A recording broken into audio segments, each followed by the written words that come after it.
বাচ্চা তোমার গার্লফ্রেন্ডে কি করে এই বাচ্চা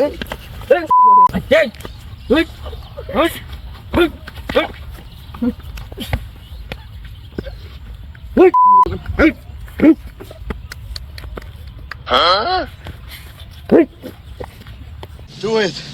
Do it! Come on! শালার মারামারি দিকে মজা হয়, হাত দিয়ে মারামারি করছে, এইটা দিয়ে কষা দেবে।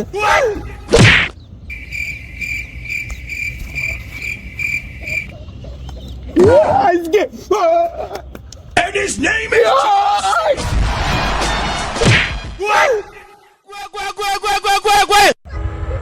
হ্যালো বন্ধুরা, প্যান্থার টিভির অনুসন্ধানে আপনাদেরকে স্বাগতম। আমি চলে আসছি রিপোর্টার লাল্লু ভাই, এবং এখানে আপনারা জানেন যে একটা অ্যাটেম্প টু মার্ডার কেস হয়েছে এবং সে মারা গিয়েছে অবশ্য। তো আমরা একজনকে দেখতে পাচ্ছি ওখানে, তার কাছে চলেন কিছু জিজ্ঞেস করি, আসুন। তো ভাই, এখানে একটা অ্যাটেম্প টু মার্ডার একটা কেস হয়েছে, আপনি কি এই বিষয়ে কিছু জানেন, কিছু দেখেছেন আপনি? হ্যাঁ ভাই, আমার সামনে তো হলো। বলেন কি ভাই, আপনারই তো দরকার। এবার ক্যামেরার দিকে তাই একটু ঘটনাটা বর্ণনা করেন তো। ওটা ক্যামেরা হ্যাঁ, live record, live. Panther TV ভাই, বলেন। ভাই আমি ভাই অশিক্ষিত মানুষ, আমার এই দেখেন এই চোখ এমনি কানা, এই চোখে 70% কম দেখি ভাই। আমি কখন কি দেখেছি আমি ভাই কিছু জানি না, আপনি জান। হ্যাঁ, এইসব লোক নিউজ করতে চায়।